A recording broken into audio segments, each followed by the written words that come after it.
नमस्कार, मैं हूं पूजा सिंह और आप देख रहे हैं हमारा उत्तर प्रदेश का ये खास बुलेटिन। अब वक्त हो चुका है करंट अपडेट्स का। 8 से 14 जून तक ईयू, फ्रांस और बेल्जियम की यात्रा पर होंगे विदेश मंत्री एस जयशंकर। केरल श्री पद्मस्वामी मंदिर में 270 सालों के बाद महाकुंभ अभिषेक का आयोजन। भारत मंगोलिया संयुक्त सैन्य अभ्यास एक्टिव 2025 का 7वां संस्करण नामांकन में जारी। अमेरिका लॉस एंजल्स में सड़कों पर हंगामा, पुलिस ने प्रदर्शनकारियों पर छोड़े आंसू गैस के गोले। बिहार चुनाव से पहले मनीष कश्यप ने बीजेपी से दिया इस्तीफा।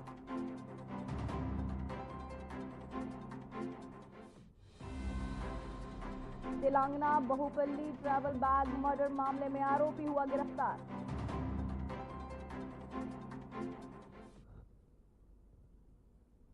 चलिए अब रुक करते हैं खबरों का, जहां जनपद औरैया में विकसित कृषि संकल्प अभियान 2025 के अंतर्गत कार्यक्रम आयोजित किया गया। मुख्यमंत्री योगी आदित्यनाथ ने कार्यक्रम में शिरकत की। साथ ही बता दें कि सीएम योगी ने किसान सम्मेलन में किसानों से संवाद, प्रगतिशील किसानों का सम्मान, बीज मिनी किट का वितरण एवं विभिन्न योजनाओं के पात्रों का अनुदान वितरण के लिए कार्यक्रम आयोजित किया गया था, जहां सीएम योगी पहुंचे। साथ ही सीएम ने वहां किसानों से मुलाकात की। किसानों के बच्चों को गोद में लेते हुए सीएम योगी,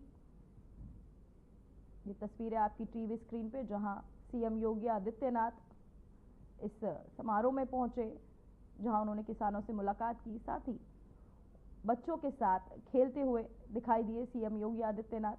साथ ही बच्चे को गोद में भी लिया। आपको बता दें, सीएम योगी का लगाव बच्चों की तरफ दिखता हुआ एक आम मनुष्य की तरह सीएम योगी ने बच्चे को गोदी में लिया। तो वहीं आप देख रहे थे सीएम योगी को, जिन्होंने कृषि कार्यक्रम में पहुंचे, जहां उन्होंने किसानों से मुलाकात की, उनकी समस्याएं सुनी। साथ ही एक आम मनुष्य की तरह सीएम योगी ने एक बच्चे को गोद में लिया, साथ ही उसे खिलाया और उसके साथ खेलते हुए नजर आए। आपको बताते चले एक समारोह का आयोजन, जहां कृषि संकल्प समारोह, जहां सीएम योगी ने कार्यक्रम में शिरकत की। कार्यक्रम में सीएम योगी पहुंचे। साथ ही आपको बताते चले, इससे पहले किसानों से सीएम योगी ने मुलाकात की। विकसित कृषि संकल्प का अभियान, जहां सीएम योगी ने कार्यक्रम में शिरकत की, साथ ही वहां पहुंचे और लोगों को संबोधित भी किया सीएम योगी ने। साथ ही विकसित कृषि संकल्प अभियान किसानों को और बढ़ावा, कृषि और किसानों को बढ़ावा देने के लिए यह आयोजन, जहां सीएम योगी पहुंचे, जहां उनकी किसानों की समस्याएं सुनी, साथ ही कई योजनाओं के बारे में किसानों को अवगत भी कराया। साथ ही सरकार किसानों के साथ इसका आश्वासन भी दिया।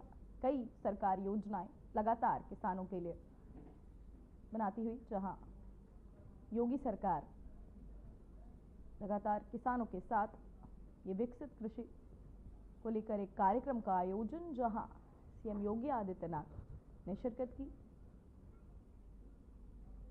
आपको बताते चले, विकसित कृषि संकल्प अभियान, जहां सीएम योगी पहुंचे, साथ ही उन्होंने किसानों से मुलाकात की। साथ ही उनके बच्चों के साथ भी खेलते हुए तस्वीरों में सीएम योगी नजर आए। बच्चों को अनप्राश कराते हुए सीएम योगी एक आम मनुष्य की तरह डायनामिक्स पैदा करेगा, जिससे किसानों की आय बढ़ेगी और उत्तर प्रदेश की कृषि में एक और सफलता के अंक जुड़ेंगे। महोदय, हम लोगों ने ढेर सारी फसल चक्र की प्रणालियां विकसित की हैं। 2-3 का नाम मैं लूंगा, मैं किसान भाइयों आपके लिए भी। जैसे साल भर में मक्के के बाद आलू लगाते हैं, खरीफ के मक्का के बाद आलू लगाइए, आलू के बाद फिर मक्का लगाइए। दूसरा ये है कि पहले हरी खाद की खेती करिए,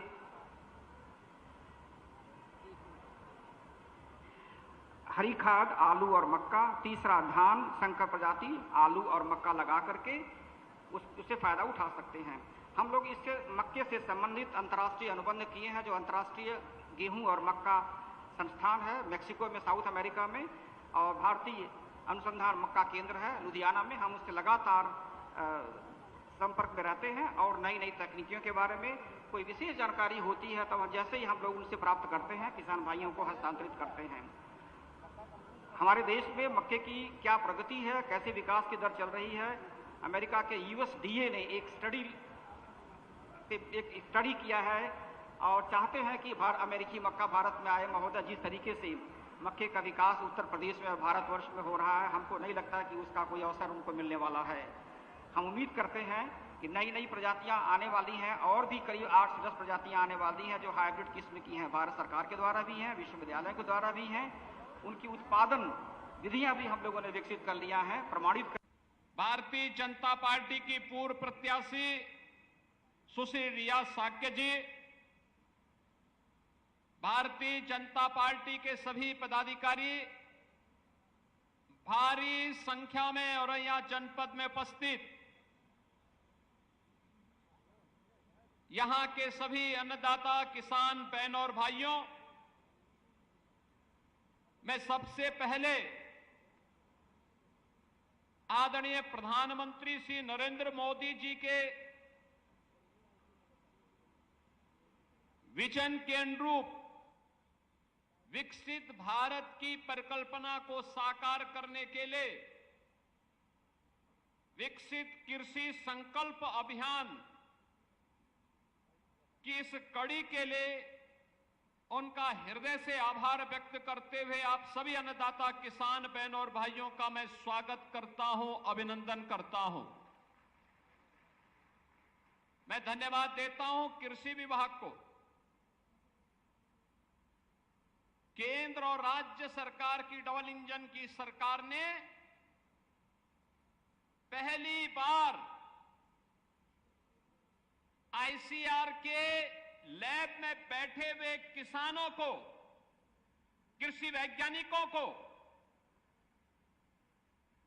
आईसीआर के वरिष्ठ वैज्ञानिकों को, कृषि विश्वविद्यालयों में बैठे हुए विश्वविद्यालय के वरिष्ठ प्राध्यापकों और कृषि वैज्ञानिकों को,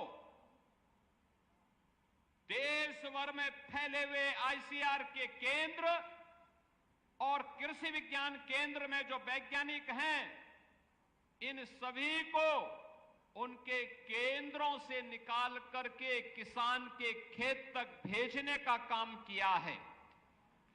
लैब टू लैंड की इस प्रक्रिया को प्रधानमंत्री मोदी जी के बीज से बाजार तक अन्नदाता किसान के हित को सर्वोपरि मानते हुए चलाए जाने वाले अभियान का ही हिस्सा मानना चाहिए। इसके लिए डबल इंजन की सरकार आज जनपद औरैया में आई है और मुझे प्रसन्नता की अनुभूति हो रही है कि जनपद औरैया में अभी मैंने यहां के कुछ अन्नदाता किसानों की सक्सेस स्टोरी को अपनी कानों से सुना है, अपनी आंखों से मैंने देखा है। हम लोग प्रातःकाल से ही निकले, लखनऊ से उन्नाव, बागरमऊ होते हुए कन्नौज, छिबरामऊ होते हुए हम लोगों ने कानपुर और यहां की पूरी आबादी के अंदर उत्तर प्रदेश के अन्नदाता किसानों की मेहनत को खेतों में लहलहाते हुए देखा है। और यही कारण है कि जिस प्रदेश में पहले केवल 2 फसल या 1 फसल तक अन्नदाता किसान सीमित रह जाता था, आज उसी प्रदेश में, आज वही प्रदेश 2 फसल के अलावा एक तीसरी फसल मक्का की 5 लाख हेक्टेयर क्षेत्रफल में उसका उत्पादन करके अच्छा मुनाफा कमा रही है। अन्नदाता किसान के जीवन में परिवर्तन का आधार ही यही है। विकसित कृषि संकल्प अभियान इसी कड़ी का हिस्सा है कि हम खेती की लागत को कम करें, उत्पादन बढ़ाएं, उपज को बाजार उपलब्ध करवाएं, किसान को उसकी उपज का अच्छा दाम दिलवाएं, किसान को समय पे बीज मिले, तकनीक मिले और वह अन्नदाता किसान जीवन में अपने जीवन की खुशहाली के माध्यम से प्रदेश और देश के विकास में अपना योगदान दें और प्रधानमंत्री मोदी जी के विकसित भारत के अभियान को एक नई ऊंचाई तक पहुंचाने का काम करे। यह संकल्प मुझे उत्तर तो वही केंद्रीय मंत्री अनुप्रिया पटेल ने कहा, पिछले 11 वर्षों में स्वास्थ्य के क्षेत्र में हमारी सरकार ने अभूतपूर्व काम किया है। सबसे पहले तो हमने 20 साल पुरानी राष्ट्रीय नीति को बदलकर एक नई नीति को लाने का काम किया है। आज हम रोकथाम, उपचार, उपशासन, पुनर्वास, संवर्धन और जरा चिकित्सा संबंधी सभी प्रकार के स्वास्थ्य सेवाओं पर ध्यान दे रहे हैं। कभी हमारे देश में केवल 7 एम्स अस्पताल हुआ करते थे, आज हमारे देश में 23 एम्स बनकर तैयार है। 1,77,000 स्वास्थ्य आपको बताते चले 1,77,000 स्वास्थ्य केंद्र आज देश के अंदर है। सस्ती दवाइयां उपलब्ध हैं। उसके लिए भारत सरकार ने प्रधानमंत्री की जन औषधि परियोजनाओं से लेकर अमृत पॉलिसी जैसी कई पहल की है। आज हमारा प्रयास है कि स्वास्थ्य सेवाएं सामान्य व्यक्ति तक पहुंच सके। इस दिशा में हमारी सरकार ने पिछले 11 सालों में अच्छा काम किया है। पिछले 11 वर्षों में स्वास्थ्य के क्षेत्र में हमारी सरकार ने अभूतपूर्व काम किया है। सबसे पहले तो हमने 20 साल पुरानी राष्ट्रीय स्वास्थ्य नीति को बदलकर एक नई नीति लाने का काम किया है, जिसमें आज स्वास्थ्य सिर्फ बीमार व्यक्ति को ठीक करने का काम नहीं है, बल्कि हेल्थ केयर कॉम्प्रिहेंसिव होलिस्टिक हो चुका है। यानी आज हम prevention, curative, palliative, rehabilitative, promotive और जेरियाट्रिक हर किस्म के हेल्थ केयर के एस्पेक्ट पर ध्यान दे रहे हैं और प्राथमिक स्वास्थ्य केंद्र से लेकर हमारी सेकेंडरी हेल्थ केयर और टर्शरी हेल्थ केयर को मजबूती देने का काम इस सरकार में हुआ है। कभी हमारे देश में केवल 7 एम्स हुआ करते थे, आज हमारे देश में 23 एम्स बनकर तैयार हैं।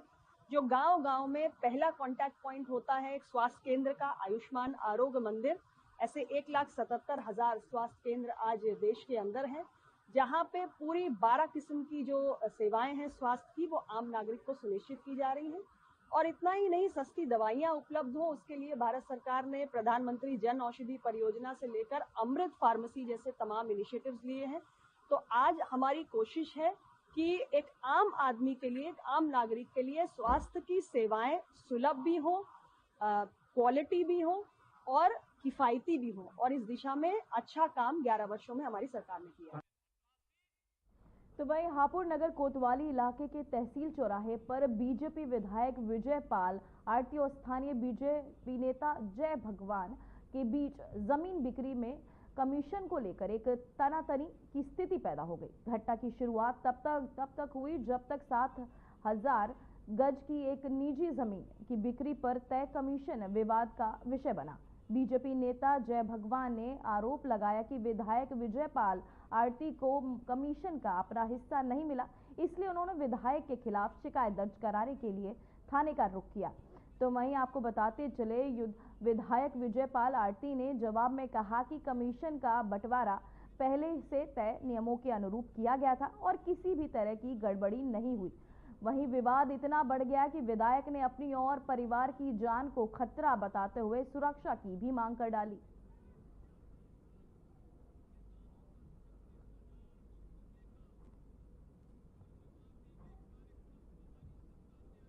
तो वहीं लखनऊ में मुख्य सचिव मनोज कुमार सिंह की अध्यक्षता में जीरो पॉवर्टी अभियान के तहत चिन्हित परिवारों के युवाओं ने उन्नयन और उन्होंने साथ ही विकास की मुख्य धारा से जोड़ने हेतु इन्वेस्ट यूपी सभागार पिकअप भवन गोमती नगर लखनऊ में एक संगोष्ठी का आयोजन किया गया। इस कार्यक्रम में प्रदेश के मुख्य शैक्षणिक संस्थानों, हॉस्पिटैलिटी, कंस्ट्रक्शन तथा अन्य सेवा उद्योगों से जुड़े प्रतिष्ठानों के विभिन्न बैंकों के वरिष्ठ अधिकारियों ने प्रतिभाग किया। इस अवसर पर मुख्य सचिव ने कहा कि जीरो पॉवर्टी अभियान का लक्ष्य प्रत्येक निर्धन परिवार को भोजन, वस्त्र, चिकित्सा, शिक्षा और आवास जैसी मूलभूत सुविधाएं उपलब्ध करवाना है, साथ ही उनके सतत आय का स्रोत सुनिश्चित करना भी है।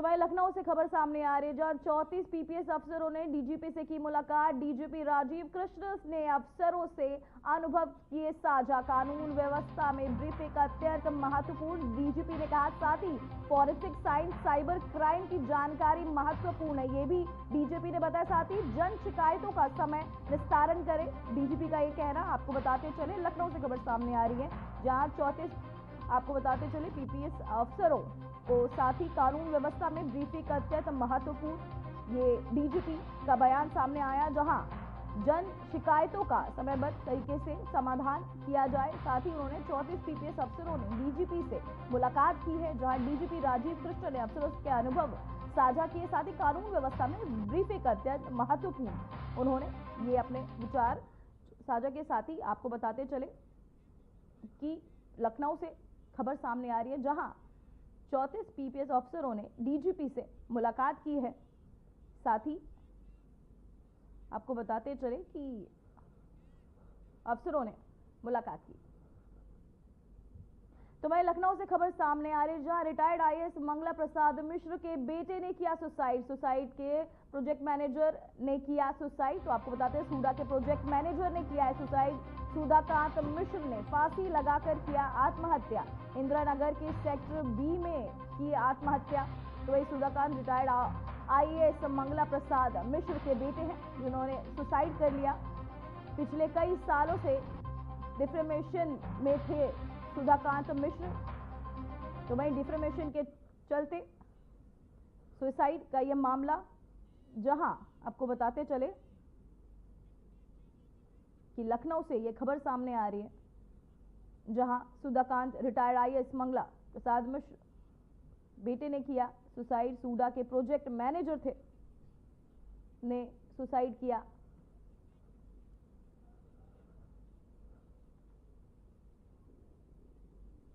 तो मैं लखनऊ से खबर सामने आ रही, जहां कोरोना के नए मामले से फिर चिंता बढ़ गई। 24 घंटे में मिला एक नया कोविड मरीज। गोमती नगर विश्वखंड निवासी महिला हुई संक्रमित। लखनऊ में अब तक 9 मरीज हुए कोरोना का शिकार। राजधानी में एक्टिव मरीजों की संख्या हुई 6। तो लगातार कोरोना के मरीज अब लखनऊ में भी बढ़ते हुए अब संख्या 6 हो चुकी है। लखनऊ में अब तक 9 मरीज कोरोना के शिकार हो चुके हैं। राजधानी में एक्टिव मरीजों की संख्या 6। 24 घंटे में मिले नए कोविड। गोमती नगर में विश्वासखंड निवासी महिला संक्रमित पाई गई। लखनऊ में अब तक 9 मरीज कोरोना के शिकार हो चुके हैं।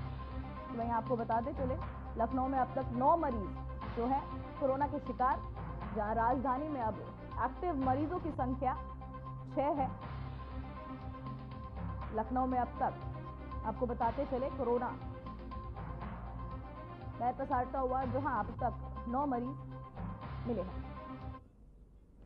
तो वहीं महोबा जिले के काशीराम कॉलोनी में गाय का सिर काटा हुआ मिला, जिससे इलाके में सनसनी फैल गई। स्थानीय लोगों ने घटना की सूचना पुलिस को दी, जिसके बाद पुलिस ने कायम कर जांच शुरू कर दी है। घटना की जानकारी मिलने के बाद हुई हिंदू संगठन के सदस्यों ने जोरदार प्रदर्शन किया और दोषियों को शीघ्र पकड़ने की मांग उठाई है। साथ ही प्रदर्शनकारियों ने जमीन पर शव के अवशेष रखकर नारेबाजी की और प्रशासन पर जल्द कार्यवाही करने का आरोप लगाया।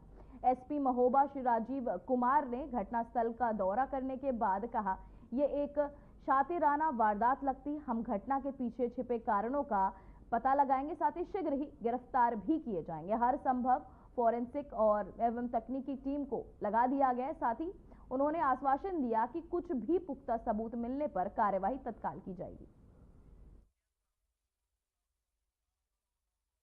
दिनांक 7 जून 2025 को थाना कोतवाली महोबा क्षेत्र के अंतर्गत कांसीराम कॉलोनी के परिसर में एक गोवंश के अवशेष पड़े होने की सूचना प्राप्त होते ही सूचना का तत्काल संज्ञान लेते हुए मौके पर पुलिस दल पहुंचा।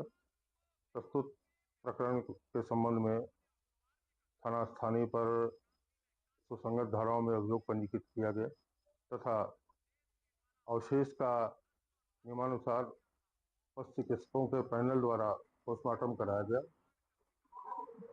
यह भी तथ्य जांच में प्रकाश में आया कि कॉलोनी की महिलाओं और बच्चों द्वारा ये बताया गया कि उक्त अवशेष को कुत्ते द्वारा वहां पे लाया गया है तथा पोस्टमार्टम रिपोर्ट में यह तथ्य प्रकाश में आया है कि उक्त पशु की मृत्यु 48 घंटे से अधिक समय पूर्व हुई है तथा मृत्यु के पश्चात उक्त अवशेष को मृत शरीर से अलग किया गया है और जो किसी जानवर द्वारा किया जाना पोस्टमार्टम रिपोर्ट में अंकित है। प्रकरण में सभी पहलुओं पे गहनता से जांच की जा रही है। आज कांसीराम कॉलोनी में बजरंग दल के कुछ कार्यकर्ताओं के द्वारा सूचना दी गई कि वहां पर एक गौ माता का सिर धड़ से अलग पड़ा हुआ दिखाई दे रहा है। वहां पर सूचना मिलते ही हम सभी लोग अपने संगठन के कार्यकर्ताओं के साथ वहां पर पहुंचे और प्रशासन को सूचना दी गई कि इस प्रकार की यहाँ पर त्यौहार के नाम पर हिंदुओं की आस्था से खिलवाड़ किया गया है, जिसको हिंदू समाज पूज्य मानता है। उस गौ माता के साथ गौकसी की एक विभत्स घटना की गई है। तो वहीं प्रधानी चुनाव से पहले श्रावस्ती जिले के गिलौला थाना क्षेत्र के अगरडीहा गांव में दो पक्षों के बीच वोट विवाद को लेकर ईंट पत्थर से खूनी संघर्ष हुआ। इस झड़प में कुल 8 लोग घायल हो गए, जिसमें 5 महिलाएं भी शामिल है। जानकारी के अनुसार गांव के ही एक सार्वजनिक स्थल पर मतदाताओं की संख्या और बूथ प्रभारी को लेकर टकरार इतनी बढ़ गई कि दोनों पक्षों ने एक दूसरे पर ईंट पत्थर और डंडों से हमला कर दिया। घटना में गंभीर रूप से घायल 3 लोगों ने, जिनमें से 2 महिलाएं शामिल है और प्राथमिक उपचार के बाद बहराइच रेफर कर दिया गया है। शेष 5 घायल स्थानीय प्राथमिक स्वास्थ्य केंद्र में भर्ती है, जहां उनका इलाज चल रहा है और उनकी स्थिति स्थिर बताई जा रही है। साथ ही गिलौला थाने की पुलिस ने घटनास्थल पर पहुंचकर दोनों पक्षों को गंभीर बातों के साथ शांत कराया और मामले की जांच शुरू कर दी है।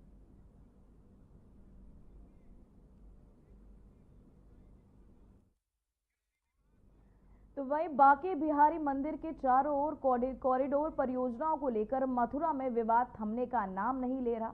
गोस्वामी परिवार की महिलाएं युगल घाट पे दीपदान कर विरोध प्रदर्शन करती रही। राज्य प्रशासन के सेवायतों के बीच शुरू हुई वार्ता 11 दिन बीत जाने के बावजूद भी किसी निष्कर्ष पर नहीं पहुंच सकी है।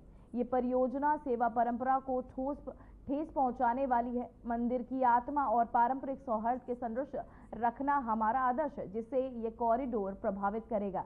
मंदिर प्रबंधन और नगर विकास विभाग के वरिष्ठ अधिकारी अब तक विरोध जताने वालों को मनाने में नाकाम रहे हैं। प्रशासन ने सुरक्षा बढ़ा दी है और मंदिर परिसर के आसपास खुफिया निगरानी भी तेज कर दी गई है, लेकिन सार्वजनिक विरोध प्रदर्शन थमने का नाम नहीं ले रहा। तो वहीं अगली बार प्रशासन सेवा वार्ता की तारीख की घोषणा शीघ्र की जाएगी, लेकिन फिलहाल विवाद की स्थिति बरकरार देखी जा रही है।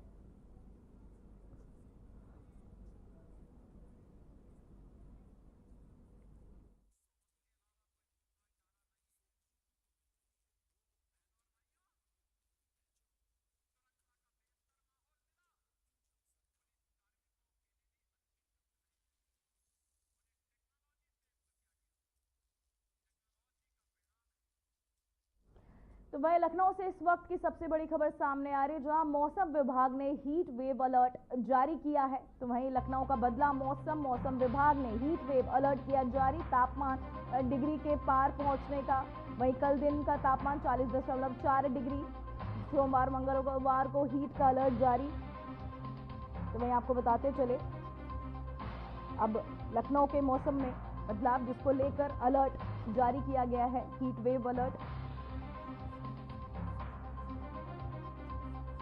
तो वहीं सोमवार मंगलवार को हीट वेव का अलर्ट, जहां कल दिन का तापमान 40.4 डिग्री दर्ज किया गया। मौसम विभाग ने हीट वेव अलर्ट किया जारी। अब आपको बताते चले, 45 डिग्री कल सोमवार मंगलवार को हीट वेव का अलर्ट जारी। कल दिन का तापमान 40.4 डिग्री। फिलहाल बुलेटिन में बस इतना ही। मुझे दीजिए इजाजत। नमस्कार।